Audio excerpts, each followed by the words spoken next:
2024년 1월 기준으로 도난이나 약탈 등으로 해외에 흩어져 있는 우리나라의 문화재는 전 세계 29개국 24만 6,304점으로 추산되고 있습니다. 일본이 10만 9,801점으로 가장 많았고 미국 6만 5,355점, 독일 1만 5,692점이 뒤를 이었습니다. 1894년 청일전쟁 당시 일본의 하급 계층인들이 1억 천금을 꿈꾸며 조선으로 건너와 만행을 저지르기 시작하면서 한반도에서 문화재 도굴 및 약탈이 본격화됐습니다. 그 후 1905년 을사늑약으로 인해 대한제국이 주권을 사실상 상실하자 문화재 도굴꾼들은 더 잔혹해졌습니다. 당시 수많은 도굴꾼들이 악명 높았는데 이들 중에서도 최악인 3대장이 있었다고 합니다. 오늘은 이들을 알아보고자 합니다. 참고로 순위는 단순히 편의상입니다. 자, 이제 시작하겠습니다. 3위는 가루베 지온입니다. 가루베는 1927년부터 1945년까지 충청도 공주에서 일본어 교사로 근무한 인물입니다.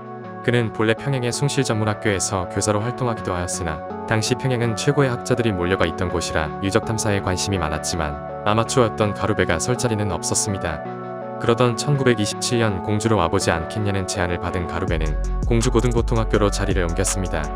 가루베가 공주에서 활동을 시작할 당시엔 일제가 한반도에서 유적이 가장 많은 경주와 평양에 온 관심을 기울이던 때라 충청도 지역에 퍼져있는 백제 문화재를 사실상 방치하던 때였습니다. 그러다 보니 문화재 발굴에 대한 별 지식이 없던 가루베도 도굴에 가까운 조사를 할 수 있었기에 그도 나름대로의 성과를 낼 수 있었습니다. 조선 총독부가 그의 발굴에 제약을 걸기 시작한 1933년까지 무려 고분천 여기를 조사할 수 있었습니다. 아무래도 아무런 규제가 없다 보니 그는 문화재 무단 반출로 악명 높은데 특히 송산리 고분군을 발굴하면서 안에 있는 유물들을 사람들이 보는 앞에서 집에 가져가 놓고는 총독부에 신고할 때는 문화재가 없었다며 발뺌하기도 했습니다. 오죽했으면 같은 편인 총독부도 맹비난할 정도였습니다.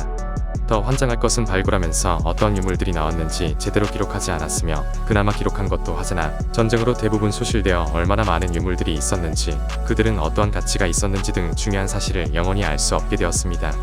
그나마 그가 남긴 기록 중 고분의 원형에 대한 기록은 잘 남아있는데 때문에 역사학계는 가루베를 욕하면서도 가루베를 연구하지 않을 수 없다며 한탄하고 있다고 전해집니다.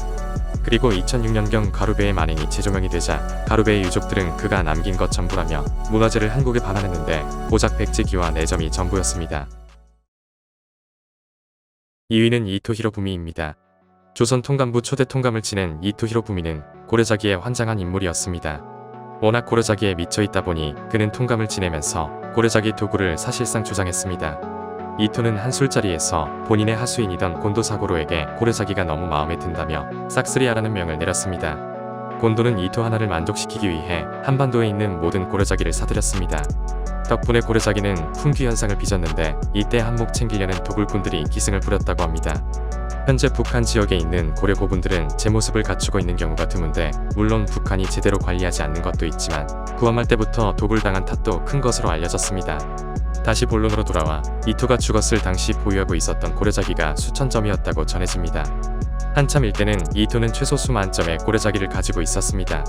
안타까운 건 이토가 보유하던 고려자기는 대부분 도굴한 작물이어서 이토는 고작 10만엔, 현재 가치로 35억 원으로 이 모든 것을 구매할 수 있었습니다. 쉽게 말해 수많은 문화재들이 제대로 된 가치를 인정받지 못한 것입니다. 그리고 이토에 의해 해외로 빼돌려진 문화재 중 소재가 확인되어 우리나라에 돌아온 것은 고작 97점입니다.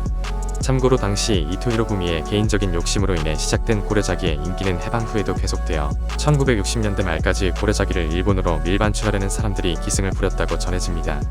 고려자기 외에도 이토는 조선 왕실 도서관이었던 규장각에 보관되어 있던 책 1079권을 일본으로 무단 반출하기도 했습니다. 이토가 암살당한 후 이 장서들은 일본 국내청 도서관에 보관되었습니다.